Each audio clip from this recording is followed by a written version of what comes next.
ప్రేమ స్వరూపుడవగు మా కన్న తండ్రి, మమ్మల్ని ప్రేమించి సజీవ లెక్కలో ఉంచి ఈ వాక్యం నేర్చుకున్నటకు మమ్మల్ని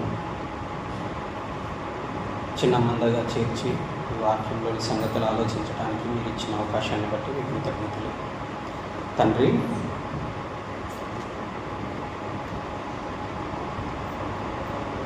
స్త్రీలలో ముఖ్యంగా స్త్రీ జన్మ పరమార్థం కానీ విశ్వాసురాలైన ఒక స్త్రీ గురించి మేము ఆలోచిస్తుండగా మీరే తోడినట్టు మీ పిల్లలకు అర్థమగు రీతిలో తేటగా బోధించగలిగినట్టు నాకు సందర్భానుసారమైన సంయోచితమైన జ్ఞాన వివేకము గల మీ ఆత్మ సహాయము దయచేయండి. వింటున్న మీ పిల్లలు సైతం వాక్యాన్ని చక్కగా ఆలోచించి అర్థం చేసుకొని విశ్వాసంలోనూ మీపై నమ్మకంలోనూ అదే నమ్మకం కలిగి జీవించగలిగే భాగ్యాన్ని దయచేయండి. సమస్తాన్ని మీ చేతులకు అప్పచెప్తూ ఈ కార్యక్రమం చివరి వరకు మీరే తోడ్నీడగా ఉండి మమ్మల్ని మీ వాక్యపు లోతులను అర్థం చేయించమని వేడుకు ఈ ప్రార్థన క్రీస్తు వారి శ్రేష్టమైన నామంలో అడిగి వేడుకొంచున్నాము తండ్రి, ఆమేన్. ఈ ఫ్యాను తగ్గించితే పర్లేదు, బాగా ఇంటిపోయిందా.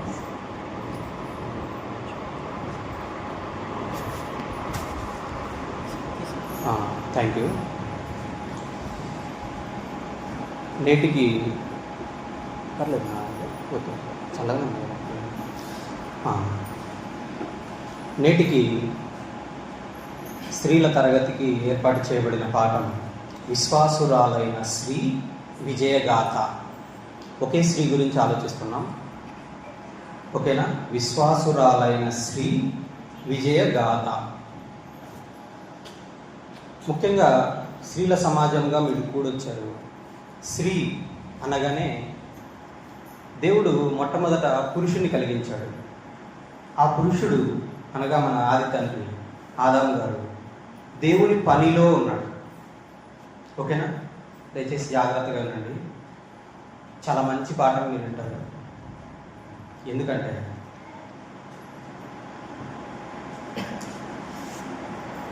దేవుని పనిలో ఉన్న పురుషునికి లేదా పురుషుడు అనగా మన ఆది తండ్రి ఆదాముకి సహకారిగా స్త్రీ చేయబడింది, అవునా? స్త్రీ జన్మ పరమార్థం దేవుని పనిలో ఉన్న పురుషునికి సహకారిగా ఉండటమే అని హవ్వమ్మను ఆదాము ప్రకటముక నుంచి తీసేటప్పుడు రాయబడిన విషయం మీ అందరికీ తెలుసు, ఓకేనా? అంటే స్త్రీలుగా పుట్టిన చిన్న బిడ్డ దగ్గర నుంచి పండు ముసలైన వాళ్ళ వరకు కూడా స్త్రీగా ఒక ఆవిడ భూమి మీద బ్రతికి జీవించి ఉంది అంటే దేవుని పనిలో ఉన్న పురుషునికి సహకారిగా దేవుడు అనుకుంటే పుట్టిన స్త్రీ అని మీకు గుర్తుండాలి. అర్థమైందా? ఇప్పుడు నాగరాజుకు కూతురు ఉంది, అమ్మాయి, చిన్న అమ్మాయి. ఆ అమ్మాయిని పుట్టించడం వెనుక కూడా దేవుని కోరిక ఏంటి? భవిష్యత్తులో దేవుని పనిలో ఒక పురుషుడు ఉంటాడు, ఆ పురుషునికి సహకారిగా ఈ అమ్మాయి ఎదిగిన తర్వాత ఉండాలి. అందుకే గర్భఫలముగా వాళ్ళిద్దరికీ తల్లిదండ్రులకు దేవుడు ఇస్తున్నాడు. అలాగనే ఇప్పుడు పెద్దలైన మీకు కూడా, పెద్దలైన స్త్రీలైన మీకు కూడా చిన్నప్పటి నుంచి అదే కారణంతోనే మిమ్మల్ని దేవుడు బ్రతికిస్తూ ఉంచాడు. ఇప్పుడు పెళ్ళైతే భర్తకైనా, లేదంటే పెళ్ళి కాకుండా పెద్దలుగా ఉంటే దేవుని పనిలో ఉన్న తండ్రికైనా, లేదా దేవుని పనిలో ఉన్న మీ కుటుంబంలో ఎవరైనా ఉంటే వాళ్ళకు సహకారులుగా ఉండాలి. ఒకవేళ భర్త లేడు, దేవుని పనిలో తండ్రి లేడు, ఇంట్లో వాళ్ళు ఎవరూ లేరు అనుకోండి, అప్పుడు కూడా సంఘములో సహకారిగా ఉండాలి. ఇది కాన్సెప్ట్. స్త్రీ జన్మ పరమార్థం ఇది, సింపుల్గా చెప్పాలంటే, ఓకేనా? అయితే మనం ఈరోజు ఆలోచించబోయే పాఠం ఏంటి? విశ్వాసురాలైన స్త్రీ విజయగాథ. స్త్రీ జన్మ పరమార్థం మనకు తెలిసింది, అవునా? విశ్వాసురాలైన స్త్రీ అన్నాడు. ఇంతకు విశ్వాసురాలైన స్త్రీ, స్త్రీ అంటే తెలుసు మీకు, పురుషుడు స్త్రీ. పురుషుడు దేవుని పనిలో ఉండాలి, స్త్రీ దేవుని పనిలో ఉన్న పురుషునికి సహకారిగా ఉండాలి. ఇది కాన్సెప్ట్. మరి విశ్వాసురాలైన స్త్రీ అంటే ఏంటి? విశ్వాసరాలైన స్త్రీ ఎప్పుడవుతుంది? రోమపత్రిక 10వ అధ్యాయం 17వ వచనం చూద్దాం. Bible answer to the Bible కదా. రోమపత్రిక 10వ అధ్యాయం 17వ వచనం.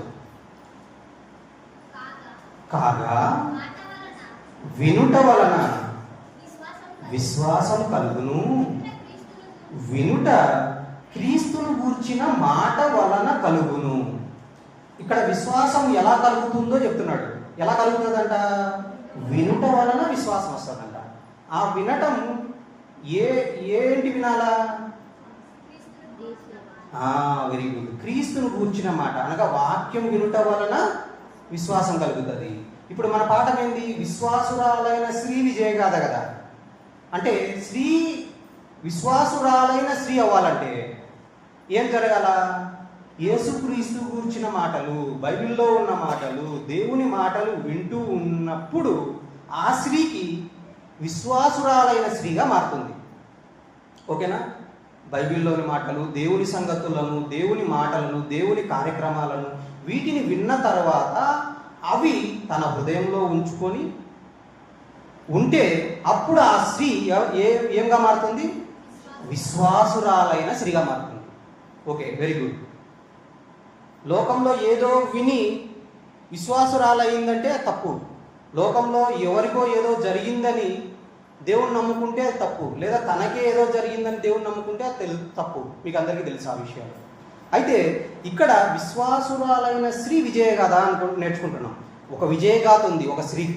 ఆ స్త్రీ ఎవరు? విశ్వాసురాలైన స్త్రీ. ఓకేనా? విశ్వాసురాలు ఎలా అయింది? దేవుని కూర్చిన మాటలు, బైబిల్లో దేవుడు జరిగించిన విషయాలను విని విశ్వాసురాలుగా మారింది. ఎవరు ఆమె? ఎక్కడ రాయబడింది? విశ్వాసుల గురించి ఎక్కడ రాయబడింది? Very good. చెప్పమ్మా. హెబ్రీ పత్రిక 11వ అధ్యాయం. Very very good. హెబ్రీ పత్రిక 11వ అధ్యాయంలో ఉంటుంది. చాలామంది ఉంటారు హేబేలు మొదలుకొని చెప్పుకుంటూ వస్తా. హెబ్రీ పత్రిక 11వ అధ్యాయము 30-31 వచనాలు చూద్దాం. ఎవరో ఆ స్త్రీ తెలియాలి కదా. మనకు స్త్రీ అంటే తెలిసింది, స్త్రీ జన్మ పరమార్థం తెలిసింది. ఓకేనా? విశ్వాసురాలైన స్త్రీ అంటే ఎవరో కూడా మనం నేర్చుకున్నాం. ఇంతకు ఆ స్త్రీ ఎవరో అంటే ఈరోజు మనం నేర్చుకొనబోయే స్త్రీ ఎవరంటే హెబ్రీయులకు రాసిన పత్రిక 11వ అధ్యాయము 31 పైన చెప్తున్నాడు. 10:30-31 హెబ్రీయులకు రాసిన పత్రిక 11వ అధ్యాయము 30-31. విశ్వాసమును బట్టి 7 దినముల వరకు ప్రదక్షిణము చేయబడిన తరువాత ఎరికో గోడలు కూలెను. ఏం జరిగిందంట? ఎరికో అనే ఒక పట్టణం. ఇందాక మనం నేర్చుకున్నాం మోషే గారి గురించి. మోషే గారు ఇశ్రాయేలీయులను ఐగుప్తు బానిసత్వం నుంచి విడిపించి 40 సంవత్సరాల ప్రయాణం తర్వాత ఆయన చనిపోతాడు. యెహోషువ ద్వారా పాలస్తీనా ప్రతికి ఎంటర్ అయిన తర్వాత పాలస్తీనాలో ఉన్న ఒక ప్రాంతము, ఒక పట్టణము ఎరికో. ఆ ఎరికో చుట్టూ బలమైన గోడలు ఉన్నాయి. ఆ బలమైన గోడ మీద ఒక స్త్రీ నివాసం ఉంది. అక్కడ దాని గురించి మాట్లాడుతూ ఇది మన సందర్భం నేర్చుకుని పోయే విషయం. అక్కడ ఏం జరుగుతుంది? విశ్వాసమును బట్టి 7 దినముల వరకు ప్రదక్షిణము చేయబడిన తర్వాత ఎరికో గోడలు కూలినాయి. విశ్వాసాన్ని బట్టే ఆ గోడలు కూలినాయి. అవునా? యేసు క్రీస్తు వారు రాకముందు జరిగిన సందర్భాలు కదా ఇవి. ఇప్పుడు చూద్దాం. దేవుడు ఎరికో గోడలను 7 దినాలు ప్రదక్షిణం చేయించి కూల్చటం ఏంటి? మీరు ఆలోచించండి. ఆయన వెనకల ఫరో సైన్యం ఉంది, ముందర ఎర్ర సముద్రం ఉంది. మోషే చెయ్యెత్తితే ఎర్ర సముద్రం పాయలైంది, గోడలుగా మారినాయి ఆ నీళ్లు. అంటే నీళ్లను గోడలుగా మార్చి ప్రజలను ఆరిన నేల మీద నడిచి పోజేసినప్పుడు వితిన్ సెకండ్స్లో జరిగింది అది. అవునా? మోషే చేయెత్తినాడు, ఆ నీళ్లు గోడల వల్లే మారినాయి, నేల మీద నడుచుకుంటూ పోయినారు. అలాంటప్పుడు 7 దినాలు ఆ ఎరికో చుట్టూ ప్రదక్షిణ చేయటం ఏంటి? ఆ తర్వాత గోడలు కూడటం ఏంటి? మీరు ఆలోచిస్తాం. ఈరోజు మనం అంతా కలిసి నేర్చుకున్నాం. ఓకేనా? ఏమంటున్నాడు 31 చూద్దాం. ఇప్పుడు మీరు గుర్తుపెట్టుకోవాల్సింది, ఎరికో బలమైన గోడలు కలిగిన పట్టణము. ఆ గోడలు ఎప్పుడు కూలాయంట? 7 దినాలు ప్రదక్షిణ చేసిన తర్వాత కూలినాయంట. 31. విశ్వాసమును బట్టి, గోడలు విశ్వాసాన్ని బట్టే కూలినాయి. ఇక్కడ ఇంకొక మాట చెప్తున్నాడు, ఆ గోడలు గుర్తొచ్చిన తర్వాత దేవునికి ఇంకా పరిశుద్ధాత్మకి ఇంకొకరు గుర్తొచ్చారు. ఎవరంటే చూడండి, విశ్వాసమును బట్టి, ఆమె గురించి చెప్పడానికి ముందు ఏమంటున్నాడు? విశ్వాసమును బట్టి రాహాబను వేశ్య వేగుల వారిని సమాధానముగా చేర్చుకొనినందున అవిధేయులతో పాటు నశింపకపోయెను. ఆమె గురించి చెప్పాలనుకుంటున్నాడు. ఎరికో గోడలు కూల్చిన సందర్భం, విశ్వాసం గురించి దేవుడు హెబ్రీయులకు రాసిన పత్రికలో చెప్పి రాయించాలనుకున్నాడు. విశ్వాసం గురించి మాట్లాడేటప్పుడు ఒక హేబేలు గుర్తొచ్చినాడు, అబ్రహాం గుర్తొచ్చినాడు, ఇస్సాకు గుర్తొచ్చినాడు, యాకోబు గుర్తొచ్చినాడు. ఇంకా ఎంతమంది అక్కడ రాయబడినవన్నీ చూస్తే మోషే గుర్తొచ్చినాడు. ఇంకా ఎంత మహామహులు, దావీదు, గిద్యోను, బారాకు, యోఫ్తా, వీళ్ళందరి గురించి ఇంకా కింద అయితే వాళ్ళ గురించి చెప్పడానికి సమయం చాలదని చెప్పిన ఆయన దావీదు గురించి కూడా తర్వాత చెప్పాలనుకున్నాడు. కానీ 32లో చెప్తాడు, గిద్యోను, బారాకు, సంసోను, యోఫ్తా, దావీదు, సమూయేలు వారి గురించి, ప్రవక్తలను గురించి వివరించడానికి సమయం చాలదన్నాడు. వీళ్ళకంటే ముందుగా ఒక స్త్రీని గుర్తు చేసుకున్నాడు. ఎవరామె? రాహాబు. ఈరోజు మనం నేర్చుకొనబోయే స్త్రీ ఎవరంటే రాహాబు గురించి నేర్చుకోబోతున్నాం. ఆమె విశ్వాసరాలేనా? దేవుడు రాయించినాడు ఆ మాట ఏమని? విశ్వాసమును బట్టి రాహాబను వేశ్య వేగుల వారిని సమాధానంగా చేర్చుకుందంట, అవిధేయులతో పాటు నశింపకపోయేది. ఇంతకు ఈ సందర్భం ఎక్కడుంది, ఏం జరిగింది చూసుకునే ప్రయత్నం చేద్దాం. ఓకేనా? యెహోషువ గ్రంథము. నిన్న ఇదే సందర్భాన్ని మన ప్రిన్సిపల్ గారు ఎక్స్ప్లెయిన్ చేశారు. యెహోషువ గ్రంథము 2వ అధ్యాయము 1 నుంచి కొన్ని వచనాలు చదువుకుంటూ వెళ్ళే ప్రయత్నం చేద్దాం. ఓకేనా? జాగ్రత్తగా చూసుకోండి, చాలా ఆసక్తిగా వినండి. నిజంగా చెప్తున్నాను, ఈరోజు మనం నేర్చుకునబోయే పాఠం మన జీవితాలకు చాలా అవసరమైనది, మన బ్రతుకులకు అత్యవసరమైనది. ఆమె గిద్యోను, బారాకు, యోఫ్తా, దావీదు, సమూయేలు వారి గురించి చెప్పాలనుకోవటం కంటే ముందు పరిశుద్ధాత్మ దేవుడు ప్రస్తావించాడంటే ఆమె గురించి కూడా రాహాబను వేశ్య గురించి చెప్పుకోవడానికి సమయం చాలదని వాళ్ళ తర్వాత రాయొచ్చు కదా, వాళ్ళకంటే ముందే రాయించినాడు. అవునా? చూద్దాం ఇంతకు ఏంటి అసలు. అక్కడ ఆర్డర్లో రాయించుకొని వచ్చాడు, హేవేలు, అబ్రహాము అని చెప్పుకుంటూ వచ్చాడు. వీళ్ళందరికంటే ముందున్న ఆవిడ. అయినప్పటికీ ఇక్కడ చెప్తున్న మాట చూద్దాం. నూను కుమారుడైన యెహోషువ, ఇశ్రాయేలీయులు బయలుదేరి వచ్చారు కదా. ఓకేనా? ఇశ్రాయేలీయులు బయలుదేరి వచ్చారు కదా. అక్కడ అంటున్నాడు, నూను కుమారుడైన యెహోషువ వేగుల వారైన 2 మనుషులను పిలిపించి మీరు పోయి ఆ దేశమును ముఖ్యముగా ఎరికోను చూడుడని వారితో చెప్పి వాళ్ళను పంపినారు. వారు వెళ్ళి రాహాబను నొక వేశ్య ఇంట చేరి అక్కడ దిగగా, వీళ్ళు వచ్చిన వెంటనే వేశ్య ఇంటికి వెళ్ళిపోయినారని మనం అనుకోవడానికి లేదు. ఎందుకు చెప్తున్నా చూస్తాను, కింద చదివితే మీకు అర్థమవుతుంది. చూడండి, వచ్చిన వెంటనే వీళ్ళు ఆ ఊరు గవిని పగలు తెరుస్తారు. ఓకేనా? దయచేసి జాగ్రత్తగా చూడండి. నాకు నిజంగా వాక్యం చెప్పేటప్పుడు సరిగ్గా వినట్లేదని తెలిసిన, వాక్యం ఏమాత్రం ఆసక్తిగా వింటున్నారని తెలిసిన, వాక్యం చెప్పడం నాకు ఇష్టం ఉండదు. మొదటగా చెప్తున్నా, జాగ్రత్తగా వినండి. ఏమంటున్నాడు? యెహోషువ గ్రంథము 2వ అధ్యాయము 2వ వచనం. వాళ్ళు వచ్చి రాహాబను వేశ్య ఇంట దిగగా ఆ దేశమును చూచుటకు ఇశ్రాయేలీయుల యొద్ద నుండి మనుషులు రాత్రి వేళ ఇక్కడికి వచ్చిరని ఎరికో రాజుకు వర్తమానం వచ్చెను. రాజుకు ఎలా వర్తమానం వచ్చింది? వేగు చూడటానికి వాళ్ళు వచ్చి డైరెక్ట్ రాహాబను వేశ్య ఇంట చేస్తే ఇశ్రాయేలీయులు వచ్చారు, వేగు చూడటానికి వచ్చారని రాహాబుకు ఎలా ఇన్ఫర్మేషన్ వచ్చింది? రాజుకు ఎలాగా సందేశం లేదా సమాచారం వచ్చింది? మీరు ఆలోచించండి. ఇందాక హెబ్రీ పత్రికలో ఒక మాటను మీరు దాటేశారు. అక్కడికి వెళ్ళి ఇక్కడ చేయబెట్టి ఇక్కడే ఉంటాం మనము, అక్కడికి వెళ్ళి చూసి వద్దాం. మళ్ళీ హెబ్రీయులకు రాసిన పత్రిక 11వ అధ్యాయం 31. విశ్వాసమును బట్టి రాహాబను వేశ్య వేగుల వారిని సమాధానముగా చేర్చుకొనినందున, ఈ మాట అండర్లైన్ చేసుకోవాలి, అవిధేయులతో పాటు నశింపకపోయాను. అంటే వాళ్ళు లోపలికి వచ్చినారు, వాళ్ళు వేగుల వారి పని ఏంటి, ఏదో ఒకటి కనుక్కుంటుంటారు. కనుక్కునేటప్పుడు వీళ్ళు చూస్తే ఎక్కడి నుంచి వచ్చినారా అని అడుగుతారు. అడిగిన తర్వాత మేము ఇశ్రాయేలీలము, మామూలు వర్తనం కోసము ఏ దానికోసం వచ్చినామని చెప్తారు. యాక్చువల్గా అక్కడ ఉన్న సందర్భాలు, చుట్టుపక్కల జరిగే సందర్భాలు, ఎరికో చుట్టుపక్కల జరిగే సందర్భాలు తెలిసినప్పుడు వీళ్ళు నిజంగా వేగు చూడటానికి వచ్చినారని మిగతా వాళ్ళకి తెలిసి వాళ్ళని చేర్చుకోకుండా వీళ్ళు వెళ్ళిపోయేటప్పుడు చూస్తున్నారు, ఎవరింటికి వెళ్తున్నారు, ఎక్కడికి వెళ్తున్నారని. వెళ్ళిపోయేంత వరకు చూసి రాహాబు వాళ్ళ ఇంటికి వెళ్ళిన తర్వాత ఈ ఇన్ఫర్మేషన్ని ఆ ఎరికో పట్టణస్థులు రాజుకు తెలియజెప్పినారు. మీకు అర్థమైందా? అందుకే వాళ్ళని అవిధేయులు అన్నాడు. దేవుని ప్రజలు వచ్చి సమాచారం అడుగుతుంటే చెప్పకుండా వాళ్ళు ఎక్కడికి పోతున్నారో కనిపెట్టి ఆ దేశపు రాజుకు ఇన్ఫర్మేషన్ ఇచ్చినారు లేదా అన్నది తెలియాలంటే మళ్ళీ యెహోషువ గ్రంథంకి వచ్చేయండి. యెహోషువ గ్రంథం 2వ అధ్యాయము 2వ వచనం. దేశమును వేగు చూచుటకు ఇశ్రాయేలీయుల వద్ద నుండి మనుషులు రాత్రి వేళ ఇక్కడికి వచ్చిరని, ఎక్కడికి? రాహాబను వేశ్య ఇంటికి వచ్చిరని ఎరికో రాజుకు వర్తమానం వచ్చాను. అతడు రాజు ఏమని మాట్లాడాడంటే, నీ యొద్దకు వచ్చి నీ ఇంట చేరిన. రాజు ఎవరితో మాట్లాడుతున్నాడు? మనుషులను పంపి రాహాబుతో ఈ మాట అంటున్నాడు, నీ యొద్దకు వచ్చి నీ ఇంట చేరిన ఆ మనుషులను వెలుపలికి తీసుకొని రమ్ము.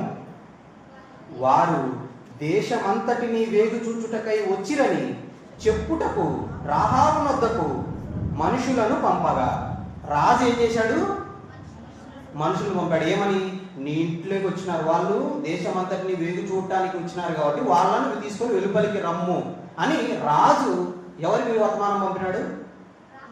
రాహాబుకు. రాజుకి ఎలా తెలిసింది?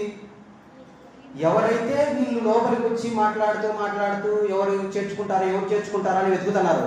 వెతికేటప్పుడు ఈవిడ ఇంట్లో చేర్చుకుంది. అందుకే ఆ హెబ్రీ పత్రికలో విశ్వాసమును బట్టి రాహాబను వేశ్య వేగుల వారిని చేర్చుకొని అవిధేయులతో పాటు నశింపకపోయాను అన్నాడు. అంటే ఈమె చేర్చుకుంది, మిగతా వాళ్ళు చేర్చుకోలేదు. చేర్చుకోకుండా వాళ్ళు ఏం చేసినారు? రాజుకు వేగు చూసే వాళ్ళు వచ్చినారు, వాళ్ళు ఎక్కడికి పోయినారంటే రాహాబు ఇంటికి వెళ్ళారు అని ఇన్ఫర్మేషన్ ఎవరికి ఇచ్చారు? అవిధేయులు వాళ్ళు. ఓకేనా? ఇప్పుడు ఏం జరిగిందో చూడండి. అప్పుడు పంపగా ఆ స్త్రీ ఆ ఇద్దరి మనుషులను ఏం చేస్తుందంట? తోడుకొని. ఆ మాట అండర్లైన్ చేసుకోవాలి. తోడుకొని అంటే ఇద్దరు పిల్లల్ని, చిన్న పిల్లల్ని ఎలా పట్టుకుంటారో అలా పట్టుకుని తోడుకొని, ఇంకా చదవండి, వారిని దాచిపెట్టి, మనుషులు నా యుద్ధకు వచ్చిన మాట నిజమే. ఎవరితో? రాజు పంపిన వాళ్ళతో మాట్లాడుతుంది. మనుషులు నా యుద్ధకు వచ్చిన మాట నిజమే. ఆ మనుషులు నా యుద్ధకు వచ్చిన మాట నిజమే. వారెక్కడ నుండి వచ్చిరో నేను ఎరుగను. చీకటి పడుచుండగా గవిని వేయబడు వేలను ఆ మనుషులు వెలుపలికి వెళ్ళిరి. వారెక్కడికి పోయిరో నేను ఎరుగను. మీరు శీఘ్రంగా వారిని తరిమితిరా, పట్టుకొందురు అని చెప్పి తన మిద్దె మీదికి ఆ ఇద్దరిని ఎక్కించి, ఆ మాట అండర్లైన్ చేసి చూసుకోండి దయచేసి బైబిల్ ఏమంటుంది? 6 అని చెప్పి తన మిద్దె మీదికి ఆ ఇద్దరిని ఎక్కించి ఈమె ఇల్లు ఎక్కడుంది? ఎరికో గోడలు చాలా బలమైనవి. ఆ గోడ మీద ఇల్లుంది. ఆ ఇంటి మీద ఏం జరిగింది? ఎక్కించి దాని మీద రాసివేయున్న ఒక జనప కట్టెలో వారిని దాచిపెట్టారు. జనుప కట్టెలో వారిని, అంటే కంది కట్టెనో ఇలాంటిది ఆ కాలంలో జనుములు పండించేవాళ్ళు ఎరికో పట్టణంలో. ఆ కట్టె జనుములన్నీ దుల్లగొట్టిన తర్వాత మిగిలిన కట్టె ఉంటుంది కదా, ఆ కట్టె మిద్దె మీద ఉంటే ఆ కట్టెలో వారిని దాచిపెట్టింది. ఎలాగా? వాళ్ళని తోడుకొని వారిని మిద్దె మీదకి ఎక్కించి దాచిపెట్టింది. ఇంతవరకు బాగుంది. అప్పుడు ఆ మనుషులు యోర్దాను దాటు రేవుల మార్గముగా వారిని తరిమిరి. వీళ్ళకేం చెప్పింది? వచ్చిన వాళ్ళకు, వాళ్ళు వచ్చిన మాట నిజమే, కానీ వాళ్ళు ఎక్కడి నుంచి వచ్చినారో ఎక్కడ పోయారో తెలియదు.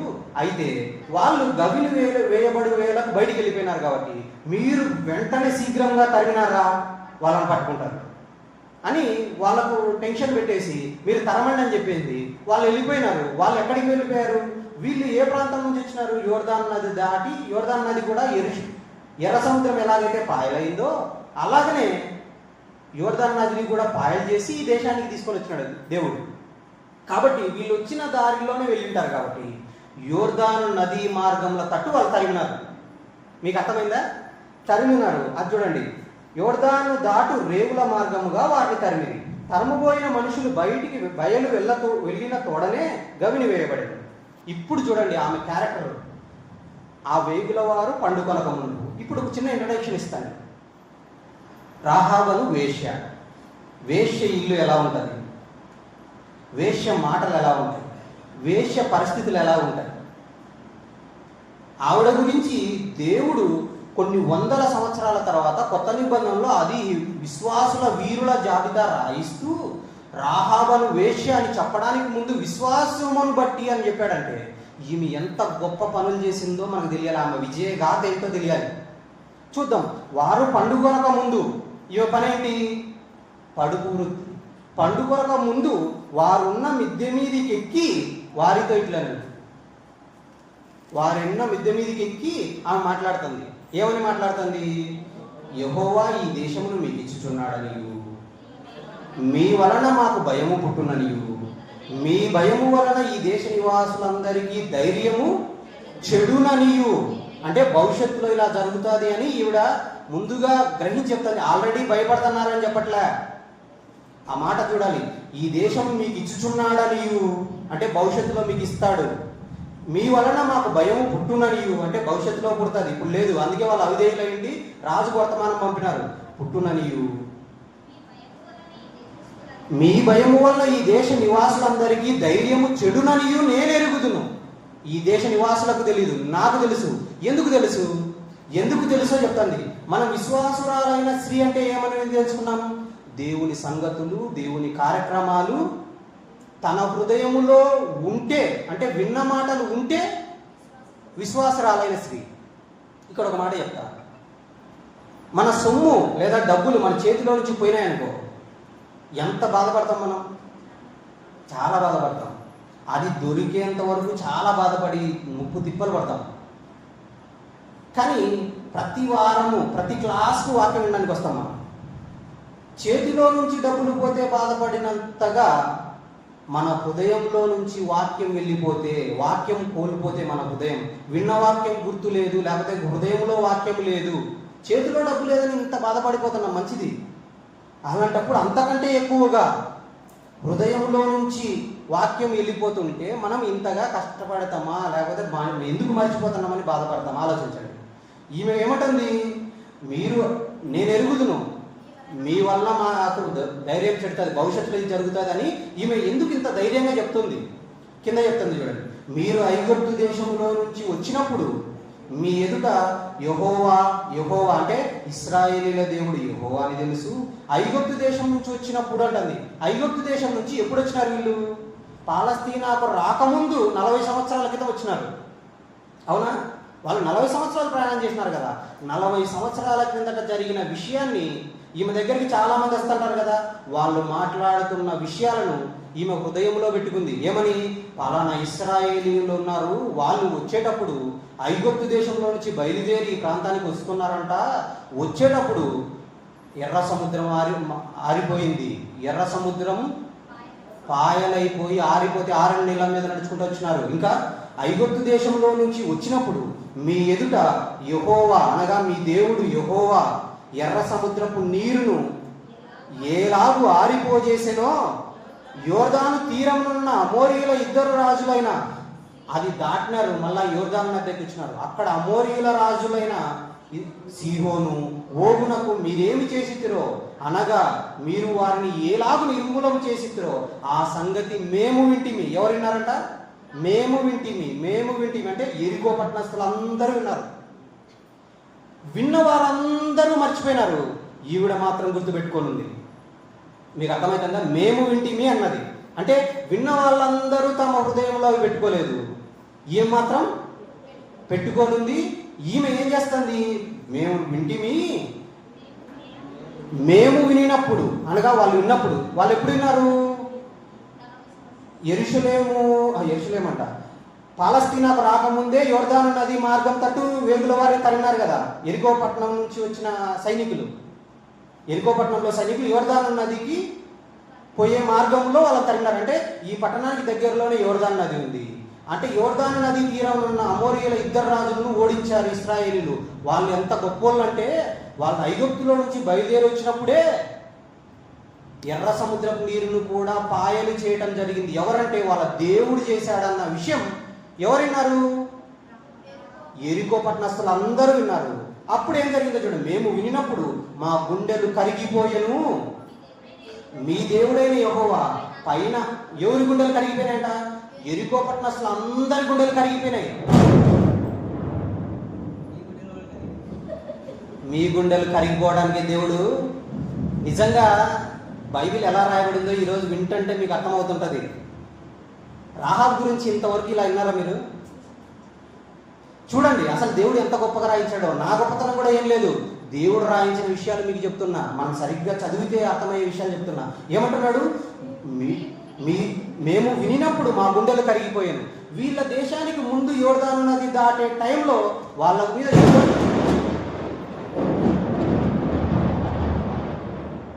ఓకే వాళ్ళ మీద యుద్ధం జరిగినప్పుడు వాళ్ళను ఓడించిన సంగతి వీళ్ళు విని వీళ్ళ గుండెలన్నీ కరిగిపోయినాయి. మిగతా వాళ్ళందరూ ఆ గుండెలు రాయి చేసుకున్నారు. వాళ్ళ హృదయాల్లో ఆ మాటలు మర్చిపోయినారు. ఈవిడొక్కతే గుర్తుపెట్టుకుంది. అంత గొప్ప దేవుడు వాళ్ళ పక్షాన ఉంటే వాళ్ళు వచ్చి ఈ పెద్ద పట్టణము, ఆ పట్టణానికి ఇంత పెద్ద గోడలున్నా కూడా నీళ్ళనే గోడలుగా చేసిన ఆయన వాళ్ళ పక్షాన ఉంటే ఈ గోడల్ని నీళ్ళగా చేసి లేకపోతే పడగొట్టి ఈ పట్టణాన్ని పట్టుకోలేరా వాళ్ళు? కాబట్టి ఖచ్చితంగా ఈ పట్టణాన్ని మీకు అప్పగిస్తాడనే విషయం 9లో చెప్తాడు. ఈ యెహోవా ఈ దేశమును మీకు ఇచ్చుచున్నాడనియు, మీ వలన మాకు భయము పుట్టుననియు, మీ భయము వలన ఈ దేశ నివాసులందరికీ ధైర్యం చెడుననియు నేనే ఎరుగుదును. వీళ్ళకు తెలీదు. వీళ్ళేం చేసినారు? విన్నప్పుడు కరిగినాయి. మనం కూడా వాక్యం విన్నప్పుడు బాగా గుండెలు కరిగిపోతాయి. తర్వాత ఏమైపోతుంది అంటే హృదయంలో నుంచి వాక్యం వెళ్ళిపోయిన తర్వాత వచ్చి కూర్చోండి అన్న పర్లేదు. హృదయంలో నుంచి వాక్యం వెళ్ళిపోయిన తర్వాత గుండెలు కఠినమైపోతుంటాయి మనకు. వాక్యం వినేటప్పుడు మాత్రం నేను మారాలి, బైబిల్ చదవాలి, బైబిల్లో రాహాబను వేసి ఇంత గొప్పగా బ్రతికిందంట, నేను ఎన్ని సంవత్సరాలు ఇన్ని మాటలు వింటున్నా కూడా మనలో మార్పు ఎలా ఉంటుందా? ఈమె మార్పు ఎలా ఉన్నదో, ఈమె క్రియలేంటో ఈరోజు వింటారు. నిజంగా చెప్తున్నా. చూడండి ఏమంటుంది? మేము వినినప్పుడు మా గుండెలు కరిగిపోయేను, మీ దేవుడైన యెహోవా పైన ఆకాశమందును క్రింద భూమి అందును దేవుడే, మీ ఎదుట ఎట్టి మనుషులకైనను ధైర్యం ఏమాత్రము ఉండదు అని చెబుతూ. అంటే జాగ్రత్తగా చూడండి, పర్లేదు. పైనున్నది మీ దేవుడే, భూమి మీద కూడా దేవుడే, కాబట్టి మీ ఎదుట ఎంతటి మనిషికైనా ధైర్యం ఏమాత్రం ఉండదని చెబుతూ ఏమంటుంది? నేను ఉపకారం చేసిన, మిమ్మల్ని దాచిపెట్టిన, వాళ్ళని పంపించేసిన అని చెబుతూ ఈమె ఇంకా ఏం ఉపకారం చేసిందో చూద్దాం. మీరు కూడా ఇది తర్వాత చదువుకుందామా. తర్వాత నేను ఏం చెప్తానంటే 16 చూద్దాం, 15 నుంచి చదువుకుందాం. ఆమె ఇల్లు పట్టణపు ప్రాకారం మీద ఉండెను, ఆమె ప్రాకారం మీద నివసించున్నది గనుక త్రాడు వేసి కిటికీ ద్వారా వారిని దింపెను. ఏం చేసింది? గవినేసినారు. ఎలా దింపాలా? తాడు వేసి కిటికీ ద్వారా దింపి ఏమంటుంది? మేము మిమ్మల్ని తరంపోయిన వారు మీకు ఎదురుగా వచ్చేదరేమో. వీళ్ళకి మళ్ళీ అడ్వైస్ ఇస్తుంది. వాళ్ళు ఒకవేళ వెతికి తిరిగి వస్తారు, వచ్చేటప్పుడు వాళ్ళకి ఎదురు పడితే మీరు చనిపోతారు. కాబట్టి మీరు ఏం చేయాలంటే, మిమ్మల్ని తరవపోయిన వారు మీకు ఎదురుగా వచ్చేదరేమో, మీరు కొండల వైపు వెళ్ళండి, మార్గంలో వెళ్ళకండి. కొండల వైపు వెళ్ళి తరమబోయిన వారు తిరిగి వచ్చే వరకు 3 దినములు అచ్చట దాగి ఉండుడి, తర్వాత మీ త్రోవను మీరు వెళ్ళుడని వారితో చెప్పాను. అంటే ఎరికో పట్టణంలో ఉన్న సైనికులు ఎంతకాలం వెతుకుతారో ఈమెకు తెలుసు కాబట్టి కరెక్ట్గా ఏం చెప్తుంది?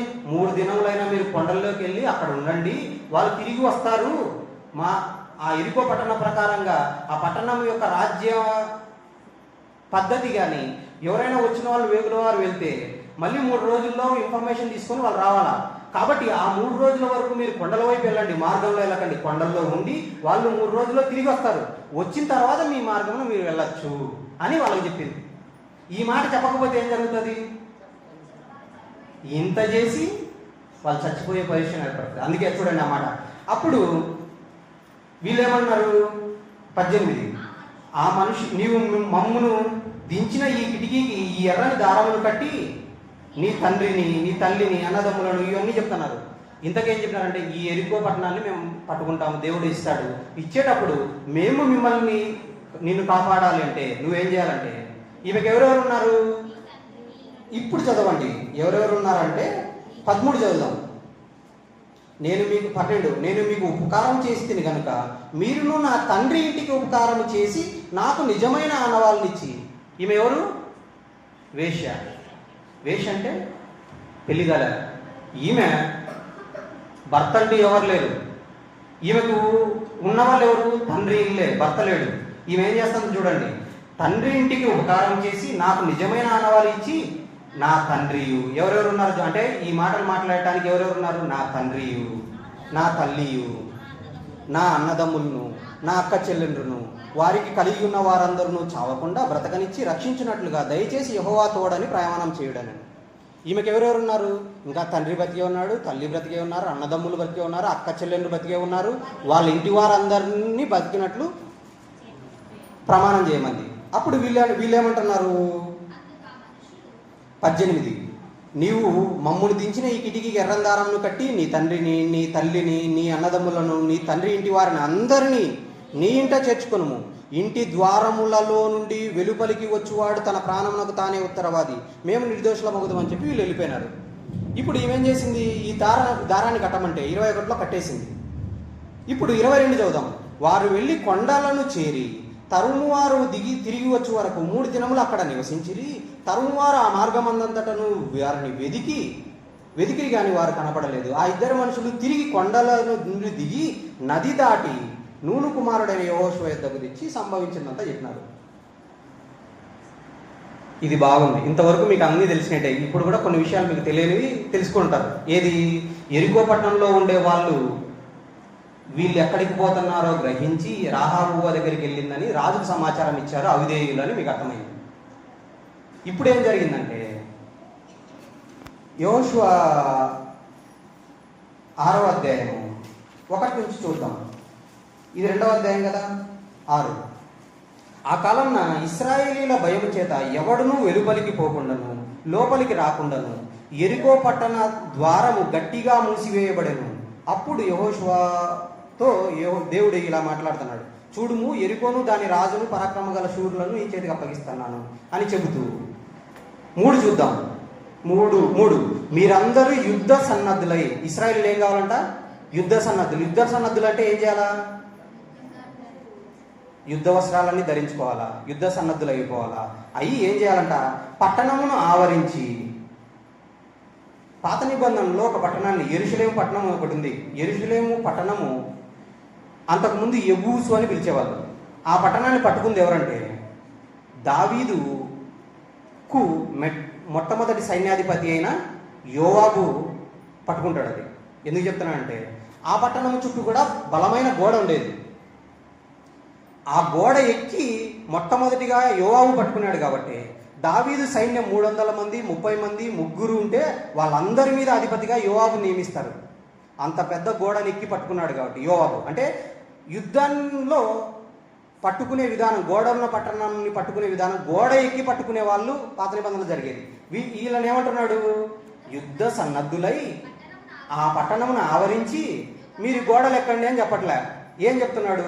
ఒక మార దాని చుట్టూ తిరగవలను, అలాగూ 6 దినములు చేయించు రావాలని. అంటే 7 దినాలు ఉన్నాయి కదా, 6 దినాలు ఒక మారు తిరుగుతా రావాలి. 7వ దినము 7 మార్లు తిరగాలి. 6 దినాలు మీరు శబ్దం చేయకూడదు, అస్సలు ఏం శబ్దం చేయకూడదు, మాట్లాడకూడదు, కేకలేదు, సైలెంట్గా తిరగాలి అని చెప్పినాడు. ఈ విషయము రాహాబుకు తెలుసా తెలీదా? ఏది? కేకలేయద్దు, 6 రోజులు ఎందుకు తిరుగుతున్నారు ఈ విషయం తెలుసా? తెలీదు. తెలుసు అంటారా? తెలీదు. ఎవరితో చెప్పినాడు? ఇశ్రాయేల్తో చెప్పినాడు. ఇశ్రాయేల్తో చెప్పిన విషయం ఈమెకు తెలియాలంటే ఆల్రెడీ యెరికో పట్టణం చుట్టూ గోడ ఉంది, లోపలి వాళ్ళు బయటికి రాకూడదు, బయటి వాళ్ళు లోపలికి పోకూడదు. అందుకు పట్టణ ద్వారాన్ని గట్టిగా మూసేసి ఉన్నారు. ఈ ఇన్ఫర్మేషన్ ఆమెకు లేనే లేదు. ఇశ్రాయేలు ఏమో యుద్ధ సన్నద్ధులు ఇచ్చినారు, గోడ దగ్గరికి వచ్చినారు, ఊరికే సైలెంట్గా అరవట్లేదు, ఏమి చేయట్లేదు. యోషువ కూడా ఏ కత్తినెత్తలేదు, ఏమి ఎత్తలేదు, ఊరికే తిరుగుతున్నారు. ఇప్పుడు రాహాబు ఇంట్లో ఎవరెవరు ఉన్నారు? తల్లి, తండ్రి, అన్నదమ్ములు, అక్క చెల్లెలు, వీళ్ళంతా ఉన్నారు. ఈమె మాత్రమే విశ్వాసురాలు. హెబ్రీ పత్రిక 11:31 ప్రకారంగా ఆ మాటలు హృదయంలో పెట్టుకుంది ఈమె మాత్రమే. వాళ్ళ తల్లిదండ్రులు కానీ, లేకపోతే అన్నదమ్ములు కానీ, అక్క చెల్లెలు కానీ వీళ్ళకి అసలు వాళ్ళ ఉదయులే. అయితే ఈమె ఆ 6 రోజులు లేదా 7వ రోజు కదా, 7 మార్లు తిరిగిన తర్వాత ఆ గోడలు గుళ్ళాయి. ఈ 6 రోజులు లేదా 7 రోజులు ఆమె ఇంట్లోనే ఎవరున్నారు? వీళ్ళంతా ఉన్నారు. వీళ్ళ మాటలు ఎలా ఉంటాయి? వీళ్ళేమో వీరులు అని చెప్పినావు, ఎర్ర సముద్రమే సెకండ్లలో పాయలైపోయిందని చెప్పినావు. వీళ్ళు చూసే యుద్ధ సన్నద్ధులు వచ్చి గోడ దగ్గరికి వచ్చి చిన్నపిల్లలు తిరిగినట్టు తిరుగుతున్నారు. వీళ్ళ దేవుడా ఇంత పెద్ద బలమైన గోడలు కలిగిన ఎరికో పట్టణం అంటే మీరు ఆలోచించండి. ఇల్లుంది, ఇంటి వేష ఇల్లు అంటే ఎలా ఉంటుంది తెలుసా? ఎన్ని రూములు ఉంటాయి తెలుసా? చాలా రూములు ఉంటాయి. గోడ మీద ఇల్లు, దాని మీద జనుప కట్ట వేసి ఆరవేసినారంటే ఎంతమంది వేసి ఇంటికి వస్తుంటారు? ఇల్లు ఎలా ఉంటుంది? అంత పెద్ద గోడలు ఎత్తుంటాయో ఒకసారి ఆలోచించండి. ఇల్లు అంటే ఒక మంచం పడుకునేలా ఉంటుంది అనుకుంటున్నారా? వేసి ఇల్లు అంటే ఎన్నో మంచాలు ఉంటాయి. ఇవన్నీ మైండ్లో పెట్టుకోండి. అంటే ఎరికో గోడలు ఎంత బలమైనవో వాటి మీద ఇల్లుంటే వీళ్ళందరూ వచ్చి ఆ ఇంట్లో ఉన్నారంటే ఎంత పెద్ద ఇల్లు ఉండాలి మీరు ఆలోచించండి. అమ్మ, నాన్న, అక్క చెల్లెండ్రు, అన్నదమ్ముళ్ళు, వాళ్ళ కలిగిన వాళ్ళందరూ కూడా ఆ ఇంట్లో ఉన్నారు. అంటే ఆ ఇల్లు ఎంత పెద్దదో, ఆ గోడలు ఎంత పెద్దవో ఆలోచించండి. వీళ్ళందరూ ఉన్నారు, ఈమె వీళ్ళందరూ ఎలా మాట్లాడుతుంటారు? ఈమె ఎలా ఉంటుంది వాళ్ళ మధ్యలో? వీళ్ళు యుద్ధ సన్నద్ధులు అంటున్నావు, వీళ్ళ దేవుడు గొప్ప దేవుడు అంటున్నావు, బాగానే ఉంది. అలాంటప్పుడు ఈమె చెప్పిన మాటలన్నీ వినటానికి యుద్ధ సన్నద్ధులే ఇచ్చినారు. ఒకరోజు తిరిగినారు, సైలెంట్గా వెళ్ళిపోతున్నారు. ఏంటి అంటే ఈమె ఎలా సమాధానం చెప్పాలి? ఇప్పుడు ఒక వచనం చూద్దాము. నిజంగానే ఎంత బాగుంటుందంటే 2 కొరింథీ 4వ అధ్యాయము. ఇది ఇక్కడ అలాగే చేయి పెట్టేసి వద్దాం. 2 కొరింథీ 4వ అధ్యాయం 14వ వచనం చూడండి. ఈమె ఎవరు? విశ్వాసురాలైన స్త్రీ. ఈమె హృదయంలో ఏమున్నాయి? దేవుని సంగతులు. ఎప్పుడో 40 సంవత్సరాల కిందట ఇశ్రాయేలీయులను దాటించడానికి ఎర్ర సముద్రాన్ని పాయలు చేసినాడు ఈ దేవుడు అన్న విషయాలు మరిచిపోకుండా తన హృదయంలో పెట్టుకుంది.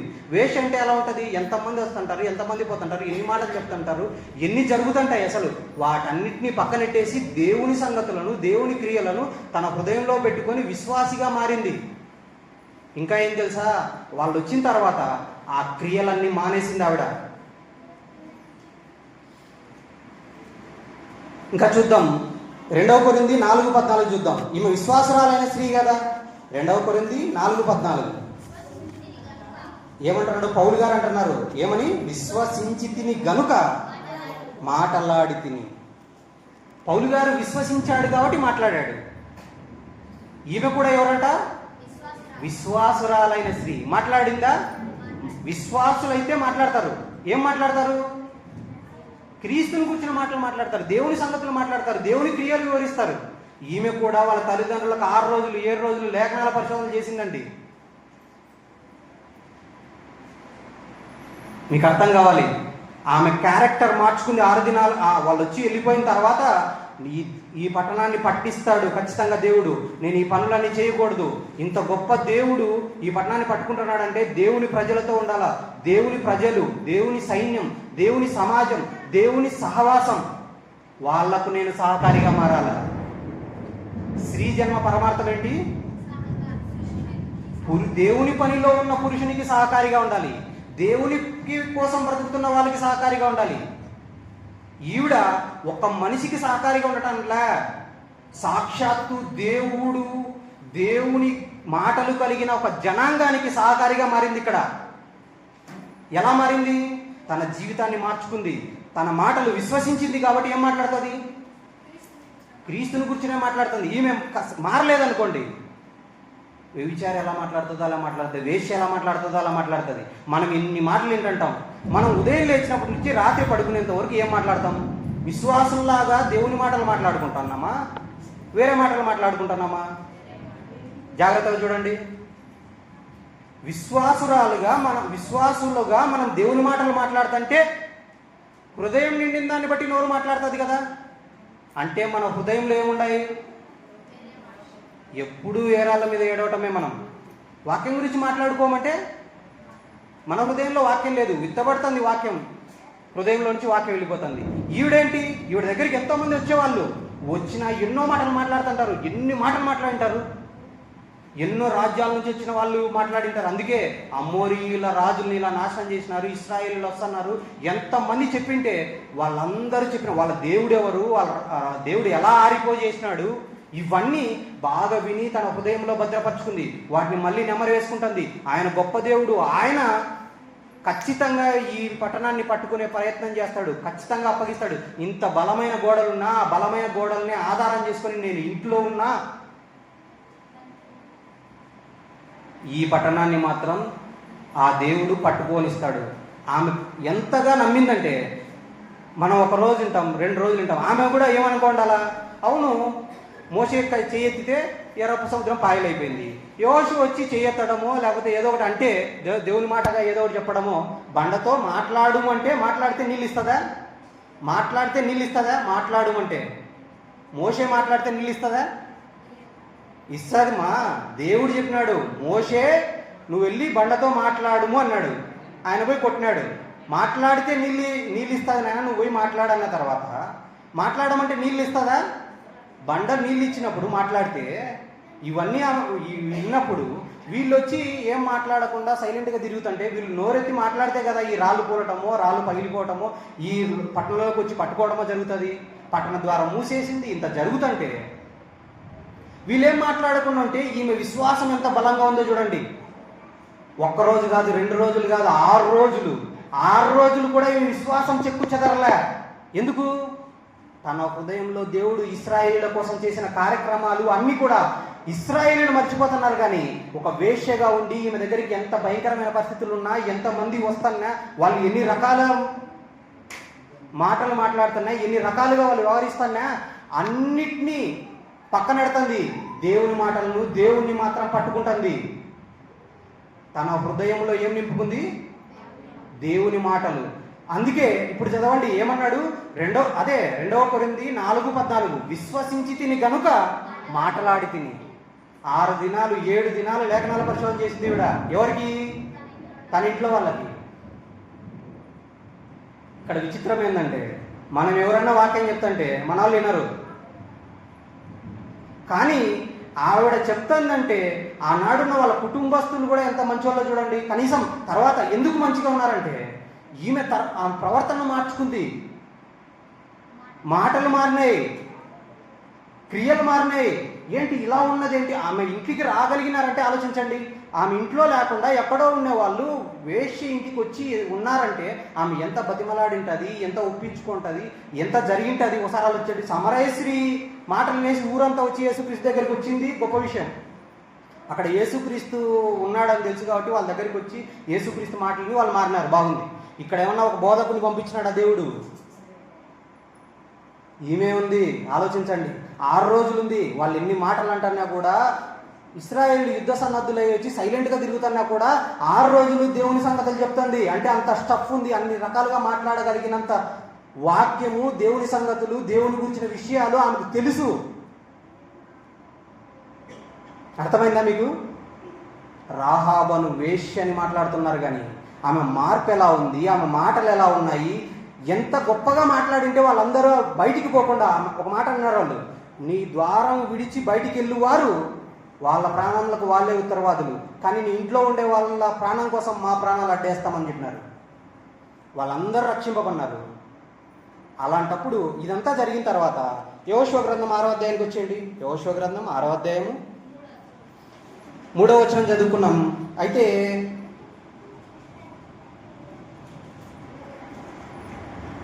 8, 7 చదువుకుందాం.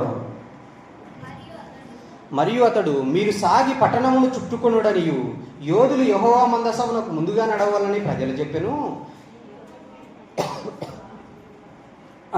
యెహోషువ ప్రజలకు ఆజ్ఞాపించిన తర్వాత 7 రాజులు ఏం చెప్తున్నాడు? చదవండి, చదవమ్మా.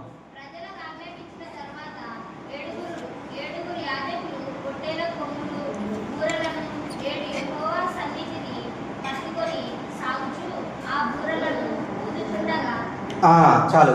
ఏమంటున్నాడు? 7వ రోజు జరిగే సందర్భం, 7వ రోజు 7 సార్లు తిరగాలి. అప్పుడు యాజకులు పట్టుకొని బూరలు ఊదాలి, అంతవరకు శబ్దం చేయకూడదు. చెప్తున్నాడు చూడండి. యెహోషువ, మీరు కేకలు వేయడని నేను చెప్పు దినము వరకు మీరు కేకలు వేయవద్దు, మీ కంఠధ్వని వినబడనియవద్దు, మీ నోట నుండి ఏ ధ్వనియు రావలదు, నేను చెప్పినప్పుడే మీరు కేకలు వేయవాలని జనులకు ఆజ్ఞ ఇచ్చాను. అట్లు యెహోవా మందసం ఆ పట్టణం చుట్టుకొని ఒకమారు దాని చుట్టూ తిరిగిన తర్వాత వారి పాలనలో గడిపిరి. ఇలా జరుగుతూ వచ్చి 7 దినాలు చేసినారు. 16 చదువుదాం. 7వ మారు యాజకులు బూరలు ఊదగా యెహోవా జనులకు ఇలాగున ఆజ్ఞ ఇచ్చెను, కేకలు వేయడి, యెహోవా ఈ పట్టణమును మీకు అప్పగించుచున్నాడు. ఈ పట్టణమును దీనిలో ఉన్న యావత్తును యెహోవా వలన శపింపబడెను. రాహాబను వేశ్య మనము పంపిన దూతలను దాచిపెట్టాను గనుక ఆమెయు ఆమె ఇంట ఉన్న వారందరూ మాత్రమే బతుకుదురు అని చెప్పారు. ద్వానారంలో ఉంచాలని ఇవన్నీ కూలిపోయినాయి. ఇప్పుడు 22 చదువుదాం. 20 చదివి 22 చదువుదాం, ఓకేనా? యాజకులు బూరలు ఊదగా ప్రజలు కేకలు వేసిరి. ఆ బూరల ధ్వని వినినప్పుడు ప్రజలు ఆర్భాటంగా కేకలు వేయగా ప్రాకారం కూలెను. ప్రజలందరూ తమ ఎదుటికి చక్కగా ప్రాకారం ఎక్కి పట్టణం పట్టుకునిరి అని చెబుతూ 22 చదువుదాం. ఆ పట్టణాన్ని అంతా పట్టుకున్నారు, వాళ్ళందరినీ చంపేసినారు. వేశ్య ఇంటికి వెళ్ళి, అయితే యెహోషువ ఆ వేశ్య ఇంటికి వెళ్ళి, ఎవరు వెళ్తున్నారు? యెహోషువ అంటే ఎవరు అనుకున్నారు? మోషే తర్వాతి నాయకుడు, సూర్యచంద్రులను ఆపగలిగినంత సత్తా కలిగిన నాయకుడు. ఎవరింటికి వెళ్తున్నాడు? ఎందుకు పంపిస్తున్నాడు? దేవుడు పంపుతున్నాడు. ఎందుకు? ఆమె మార్పు అలాంటిది చూడండి. అందుకే మీకు అర్థం అవ్వాలి ఎందుకు యెహోషువ అని వెళ్ళాలా. 2 మనుషులు, సరే మీరు పోయినారు కదా, మీరు వెళ్ళి వాళ్ళ ఇంటి వాళ్ళని తీసుకొని రావచ్చు అనలేదు. చూసారా? యెహోషువ ఆ ఇంటికి వెళ్ళి, ఆ వేశ్య ఇంటికి వెళ్ళి మీరు ఆమెతో ప్రమాణం చేసినట్లు యెహోషువ చెప్తున్నాడు. ఆమె ఇంటికి వెళ్ళి, యెహోషువ వెళ్ళలేదు ఇక్కడ, వైశ్య ఇంటికి వెళ్ళి మీరు ఆమెతో ప్రమాణం చేసినట్లు ఆమెను ఆమె కలిగిన వారందరినీ అక్కడి నుండి తోడుకొని రండని దేశమును వేగి చూసిన 2 మనుషులతో చెప్పగా, ఆ వేగుల వారిని మనుషులు పోయి రాహాబును ఆమె తండ్రిని తల్లిని సహోదరులను కలిగిన వారందరినీ వెలుపలికి తీసుకుని వచ్చింది. ఇప్పుడు చదవండి ఈ మాట. ఇంటి వారినందరినీ వెలుపలికి తోడుకొని ఇశ్రాయేలీయుల పాలెమునకు వెదుట వారిని నివసింపజేసిరి. పాలెమునకు వెలుపట వారిని నివసింపజేసిరి. ఇప్పుడు 23లో. అయితే 25 చివరిలో చదువుతాను చూడండి. 25 రాహాబను వేశ్య యెరికోను వేగు చుట్టకు యెహోవా పంపిన దూతలను దాచిపెట్టి ఉండెను గనుక అతడు ఆమెను, ఆమె తండ్రి ఇంటి వారిని, ఆమె కలిగిన వారినందరినీ బ్రతకనిచ్చెను. ఆమె నేటి వరకు ఎక్కడ? ఇశ్రాయేలీల పాలెము వెలుపలన. ఫస్ట్ ఏమో పాలెం వెలుపల ఉంది, తర్వాత ఇశ్రాయేలీల మధ్య నివసించుచున్నది. తర్వాత ఆమె బ్రతుకు ఆమె చూసి, ఫస్ట్ అయితే పాలెం వెలుపల ఉన్నారు, ఆమె బ్రతుకు అంత గొప్పగా బ్రతికింది, వాళ్ళ కుటుంబం అంత గొప్పగా బ్రతకడం వల్ల ఇశ్రాయేలీల మధ్య నివసిస్తుంది. స్త్రీ జన్మ పరమార్థం ఏంది? పురుషునికి సహకారిగా ఉండాలి. పురుషునికి సహకారిగా ఉండటమే కష్టమవుతున్న పరిస్థితులు ఉన్నాయి చాలామంది. ఇప్పుడు అలాంటి పరిస్థితుల్లో ఆమె ఎవరో అన్యురాలు, వేశ్యావృత్తి చేసుకునేది. అలాంటి ఆవిడ దేవుని మాటలు విని తన హృదయంలో భద్రపరుచుకొని తాను మారి తన కుటుంబాలందరినీ రక్షించుకొని ఆమె వచ్చేసి ఎక్కడుందంట? ఇశ్రాయేలీల మధ్య నివసించుచున్నది. ఇశ్రాయేలీలతో కలిసి నివసిస్తున్న స్థితికి వచ్చింది ఈ గ్రంథం, యెహోషువ గ్రంథం రాసే టయానికి. అది నిజమైన విజయగాథనా కాదా? ఆలోచించండి. ఇశ్రాయేలీల్లోనే ఉండేవాళ్ళు ఐగుప్తు నుంచి బయలుదేరినప్పుడు వీళ్ళతో సరిగా ఉండకుండా, దేవుని మాటలు సరిగా నమ్మకుండా అరణ్యంలో రాలిపోయినారు. ఎవరు వచ్చినారు?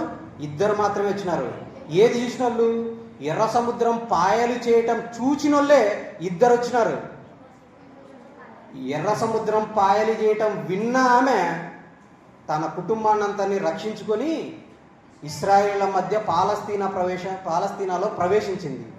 ఇది నిజంగా విజయగాథ కాదంటారా? కారణం ఏంటి? ఆమె విశ్వాసురాలైన స్త్రీ. ఇంకొక మాట చదువుకొని ముగించుకుందాం. హెబ్రీ పత్రికలో 11:31 చదివాం కదా, మళ్ళీ ఒకసారి చదువుదాం. ఇప్పుడు చదవండి, ఎంత బాగా అర్థమవుతుందో. హెబ్రీలకు రాసిన పత్రిక 11:31. విశ్వాసమును బట్టి 7 దినముల వరకు ప్రదక్షిణము చేయబడిన తర్వాత యెరికో గోడలు కూలెను. ఇశ్రాయేలీయులు ఇంత తిరుగుతున్నా కూడా ఈవిడ విశ్వాసం కలిగి ఉంది. ఎంతకాలం? 7 రోజులు విశ్వాసం కలిగింది. ఎర్ర సముద్రం పాయలు చేసినట్టు ఒక క్షణంలో చేయట్లే, లేదా ఒక రోజులో చేయలే, ఒక పూటలో చేయలే. ఎర్ర సముద్రం పాయలు చేసినట్లుగా యెరికో గూడలు కూల్చడానికి 7 రోజులు దేవుడు పరీక్షిస్తున్నాడు ఈమెను. ఇంకా వాళ్ళందరూ చుట్టుపక్కల వాళ్ళ కుటుంబస్తులు ఎలా ఉన్నా కూడా వాళ్ళందరికీ చెప్పుకొని ఇంట్లో నుంచి బయటికి వెళ్లకుండా దేవుని మాటలు చెప్పుకుంటుంది. అంటే ఈమె జీవితం నుంచి మనమేం నేర్చుకోవాలా? విశ్వాసురాలైన స్త్రీ విశ్వసించింది గనక మాట్లాడింది దేవుని క్రియల గురించి. మనము విశ్వాసురాలైన స్త్రీలుగా ఉంటున్నామా? విశ్వాసురాలైన స్త్రీగా ఉంటే వినుట వలన విశ్వాసం కలిగితే, వినుట క్రీస్తును గూర్చిన మాట వలన కలిగితే, ఆ క్రీస్తు మాటలే మన హృదయంలో ఉంటే, క్రీస్తు మాటలే మాట్లాడుతున్నామా? వేరే మాటలు మాట్లాడుతున్నామా? వేరే మాటలు మాట్లాడుతుంటే ఇంకా మనం విశ్వాసురాళ్ళము కాదు. క్రీస్తు గూర్చిన మాటలు మాట్లాడకుండా ఉంటే మనం విశ్వాసురాళ్ళం కాదు. ఆలోచించండి.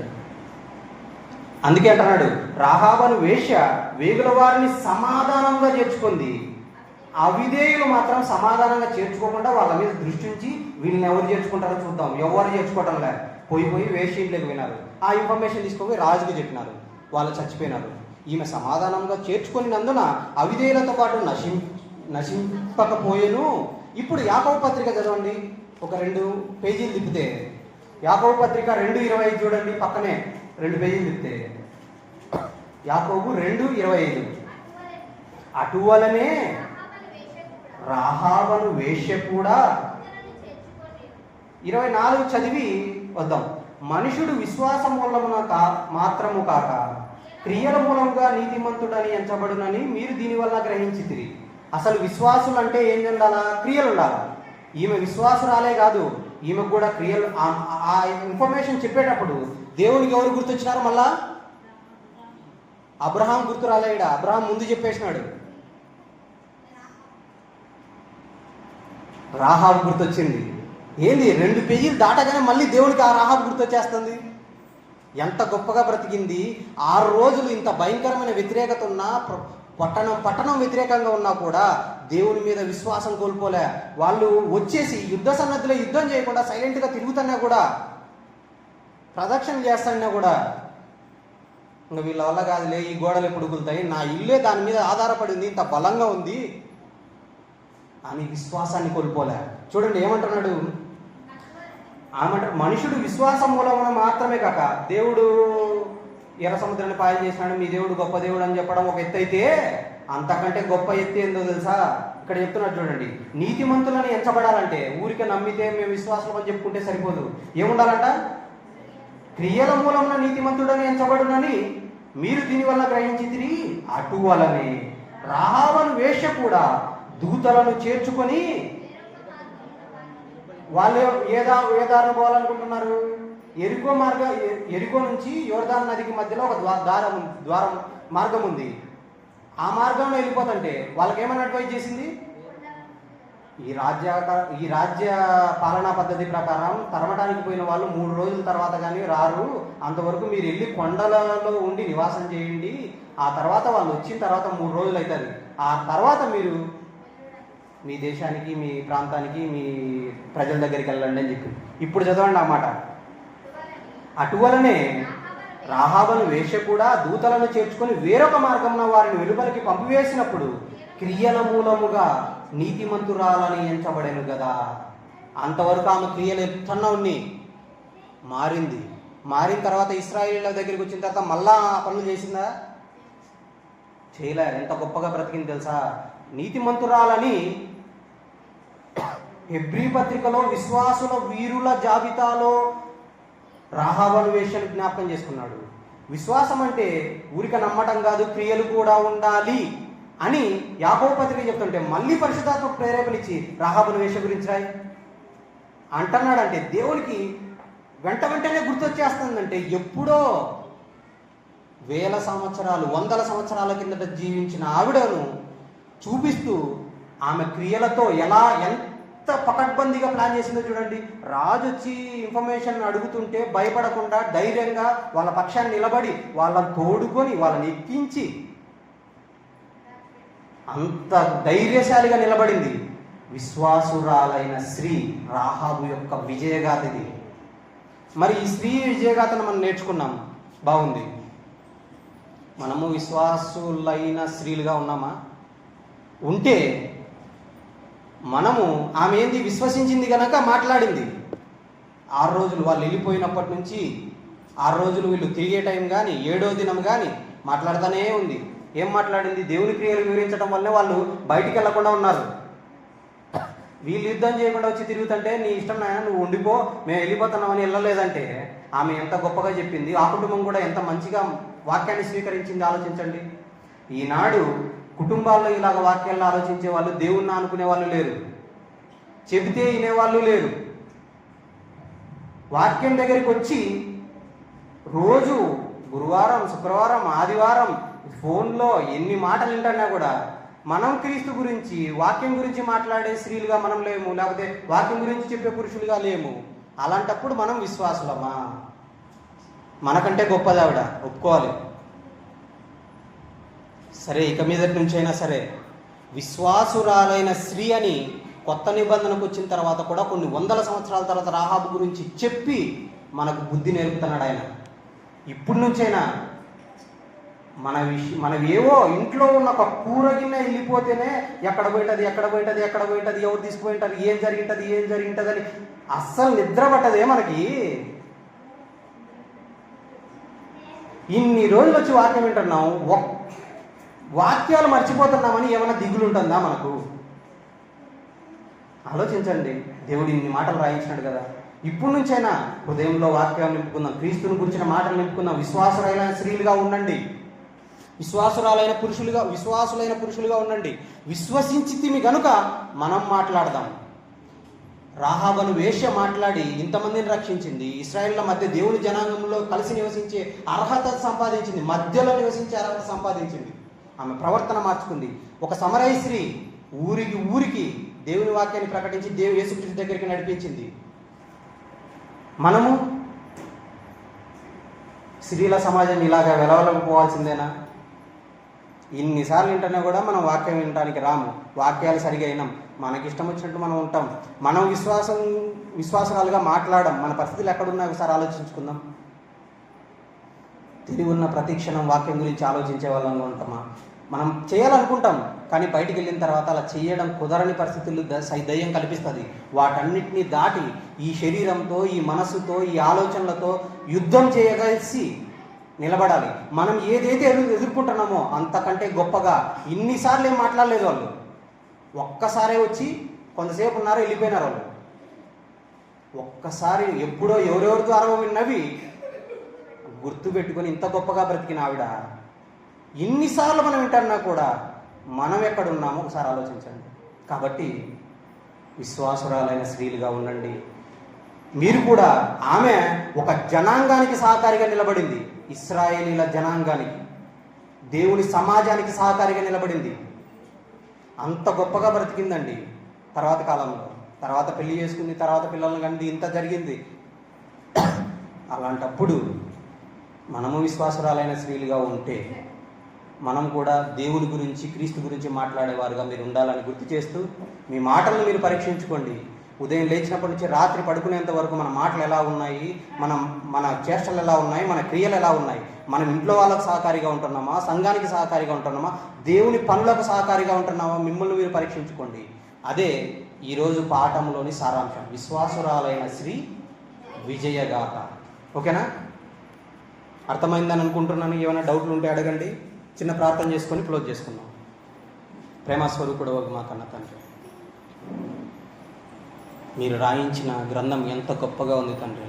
మేమే చదవక ఆలోచించక మా ఇష్టానుసారంగా మేము బ్రతికేస్తున్నాం, సమయాన్ని వేస్ట్ చేసుకుంటున్నాం. ఇంత గొప్ప మాటలు మాకు అర్థం చేయించిన విధానాన్ని బట్టి మీ కృతజ్ఞతలు. మీ పిల్లలు ఆసక్తిగా విన్నారు. ఇదే ఆసక్తితో తమ తమ భర్తలకు సహకారులుగాను, సంఘానికి సహకారులుగాను, చివరకు మీ పక్షాన నిలబడే యుద్ధ వీరులకు, సైన్యానికే సహకారులుగా ఉండగలుగుట కృపను అనుగ్రహించండి. ఆమె విశ్వసించి పాత నిబంధనలో తాను విన్న మాటలు మాట్లాడింది, తన కుటుంబాన్ని రక్షించుకుంది. ఎలాంటి పరిస్థితుల్లో వాళ్ళను ఒప్పించిందో, ఎంత గొప్పగా ఆ 6-7 దినాలు సైతం విశ్వాసాన్ని కోల్పోనకుండా గట్టిగా తన విశ్వాసాన్ని కాపాడుకుంది. మేము కూడా చివరి వరకు, చావు పర్యంతము మా మార్పు చక్కనిదై మీరు కోరినట్లుగా ఉండి, మేము చనిపోయేంత వరకు మీ గురించి, మీ కుమారుని గురించి, మీరు రాయించిన వాక్యం గురించి మాట్లాడుతూ మీ చెంతకు అనేకులను నడిపించే, మీ సంఘానికి అనేకులను నడిపించే వారిగా ఉండగలుగుట కృపను అనుగ్రహించండి. వారి కష్టాలను, వారి ఇబ్బందులను మీ కృప చొప్పున తీర్చమని వేడుకుంటూ, ఇంత గొప్ప వాక్యాన్ని మాకు నేర్పించిన జయశాలి గారికి మంచి ఆరోగ్యాన్ని, మానసిక స్వాంతాన్ని దయచేయమని వేడుకుంటూ ఈ ప్రార్థన క్రీస్తు వారి శ్రేష్టమైన నామంలో అడిగి వేడుకొంచున్నాం తండ్రి. ఆమేన్. అందరికీ వందనాలు.